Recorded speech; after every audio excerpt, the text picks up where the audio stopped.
When you don't have a body, what do you do with good food and virgins, I want to know.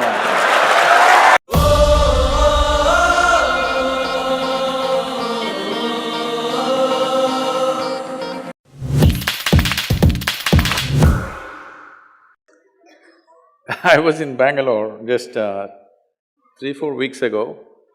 There were over 8,000 people doing a 2-day program with me. Just casually I asked, how many of you think you will go to heaven? Only 5 hands went up.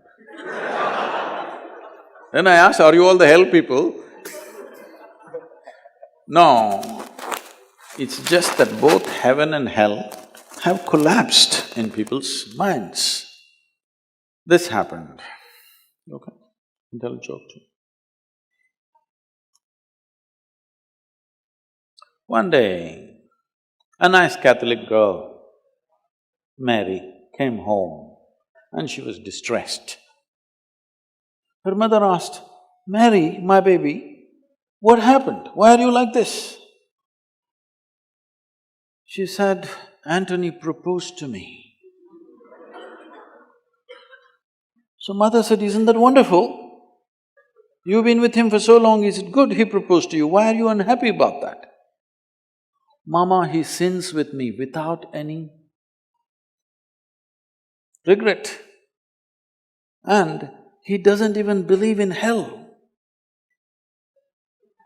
How do I marry him? The mother said, don't you worry, my child. Both of us together will prove him wrong.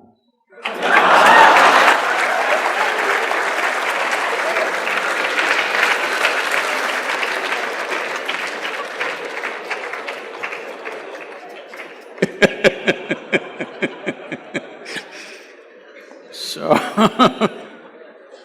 heavens have collapsed. When I say heavens have collapsed, it's like this. Maybe you heard this somewhere. You know, there was a Sunday school going on in Alabama. Alabama is a very special state in the United States. So the local priest was going full fire. But unfortunately, the audience were not like you, they were all tiny tots. Catch them young policy. Full force he was going. He was enjoying his own rhetoric so much. He stopped midway and asked, what do you have to do to go to heaven? Of course, little Mary in the front row stood up and said, if I scrub the church floor every Sunday morning, I will go to heaven. Absolutely. Another little girl stood up and said, if I share my pocket money with my less privileged friend, I will go to heaven. Correct. Another boy stood up there and said, if I help people who are in need, I will go to heaven. Correct. Little Tommy in the back bench stood up and said, you gotta die first.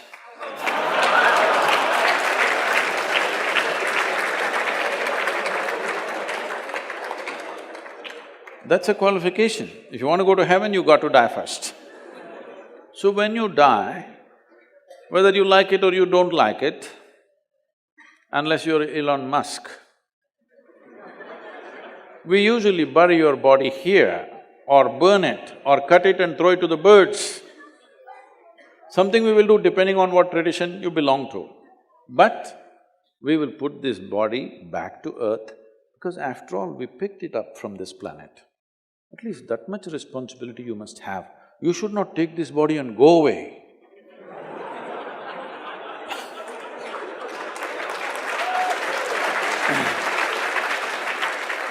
So, fortunately, nobody can take it and go.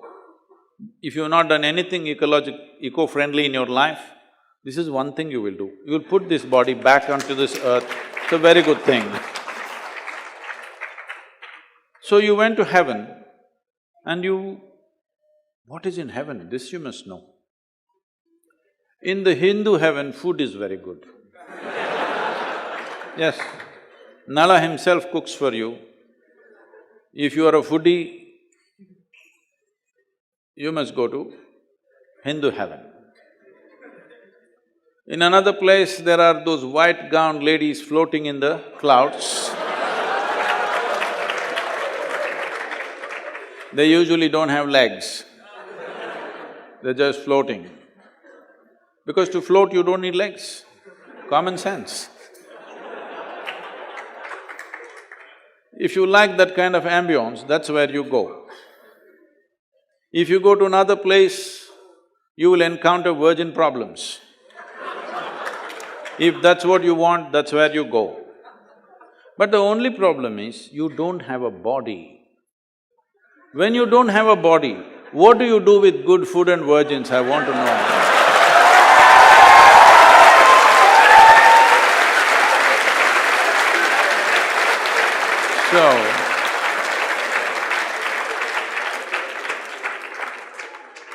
See, this is the first time in the history of humanity that this many people in the world can think for themselves.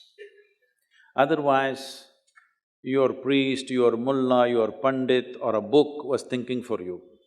The first time that so many people can think for themselves. Or they're thinking right, thinking wrong, there are many issues about that. But they're thinking right, thinking wrong, but they're thinking. First of all, women. Till about 50 or 100 years ago, a woman was not even supposed to think. She's not supposed to think. This straight away 50% of the population has burst into the thinking process. It's a huge number. For the first time, this is only second, third generation which is beginning to think for themselves. Otherwise, they were not even supposed to think. So when so many people are thinking, see, when you talk to somebody, you think somebody else is illogical, but in their mind, there is some kind of crazy logic functioning, isn't it? When you get into argument with people, you see this. You think you're logically correct, but the other person also thinks he is logically correct. He has his own crazy sense of logic. But they have their own framework of logic. So all illogical things are naturally collapsing. Still, this generation has not fully walked away from it, still there is fear. They can't openly say, there's no goddamn hell or heaven. They're still fearful about it, but they're trying to make a little heaven for themselves here. So, hey, wait. So naturally, when they're not able to do it for themselves, out of their own intelligence, they will fall back on chemicals. Today, just to take very affluent societies, because every society is aspiring to be like that, let's say you take United States, which is the most affluent nation on the planet right now. I don't know if half the IIT after graduation will be in United States, because wherever I go in US, whoever I meet, they say, I'm IIT this, I'm IIT that. So, 70% of US population is on prescription medication. Another 30%, of course, buying it off the back streets.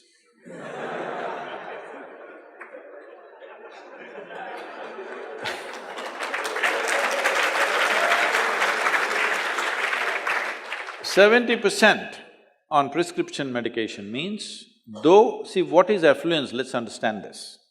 Why an individual person or a society or a nation seeks affluence is, at first level, it'll give us a choice of food.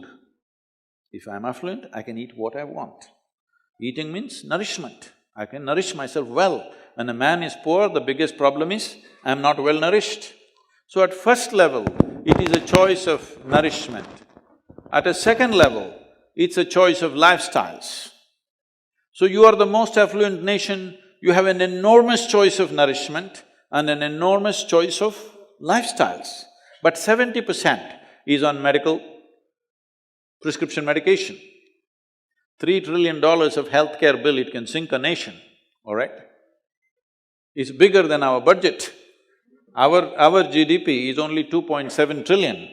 $3 trillion worth of healthcare in America for quarter the number of people that we are.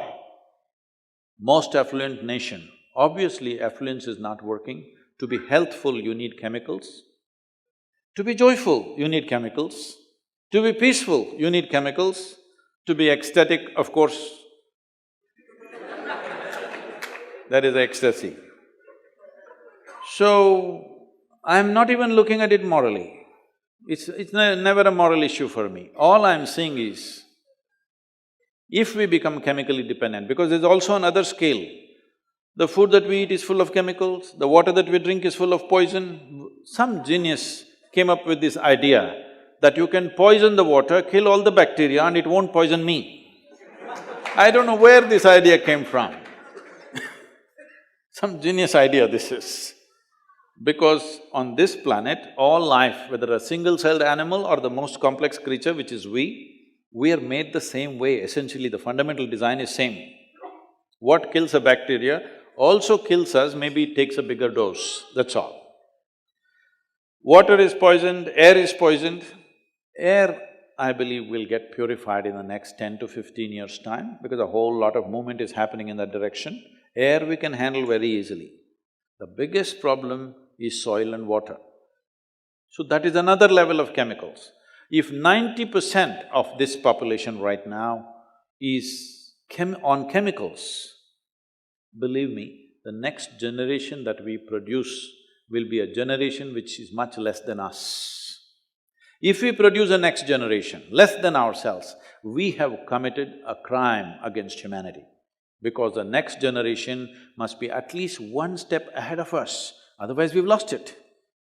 We've lost the entire process of civilization when we produce a next generation which is actually less than us. So, we are heading towards this rapidly unless we teach individual human beings how to simply sit here and be blissed out. Stoned enough or no? Just look at me. But am I conscious enough, alert enough, clear enough? If there was a way to intoxicate yourself without losing your judgment, without losing your awareness, without losing your intelligence, it's a great thing. Intoxication is a fantastic thing. Only problem is, it takes away your judgment, it takes away your intelligence, incapacitates you. That is the problem, isn't it? Because life is about enhancement, life is not about crippling yourself. Now in the name of intoxication, you're crippling yourself, all right? This happened. Shankaran Pillai was walking in London. You know London? He just came out of an Irish bar and he put one leg in the gutter and kept on dragging and walking late in the night. The London bobby, the policeman, came, looked at this and said, "Hey, you look totally drunk." The Shankaran Pillai said, "Are you sure?" He said, "Absolutely, you're drunk. Look at the way you're walking, half in the gutter, half on the street." Shankaran Pillai said, "Thank you so much. Thank you, because I thought I was crippled."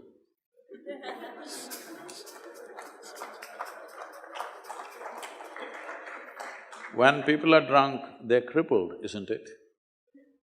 If you could be drunk without being crippled, you could be enhanced, it would be great. Is it true? Ask anybody, you're not in the medical sciences, but ask anybody, is it true that this body here is the greatest chemical factory in the universe right now? The universe that we know at least? Only problem is you're a lousy manager. If you know how to manage this, you would be like me, always blissed out. Anybody can say what they want, anybody can do what they want. This is like this only. Because I have not given this privilege to anybody, that somebody can make me happy, somebody can make me unhappy, somebody can make me miserable. Right now, you are a consequence of other people's opinions. Where do you plan to go like this? Anybody can ruin you. You went outside, somebody told you, "Shreya, you are the most wonderful human being we have seen." Then you were floating on that cloud, what number? What number? 9. Oh, in South we do 11. You were floating on cloud whatever number and you came home, people at home told you who you really are. and the cloud will crash. No, no. It's very important that neither this way or that way, we listen to everybody because we could be doing something wrong. Hello? Any moment we could be doing something wrong, so we listen to everybody. But what they say will not determine how I am. Never, ever. This you must fix and you must tell your friend when she's not drunk. Because otherwise she won't understand.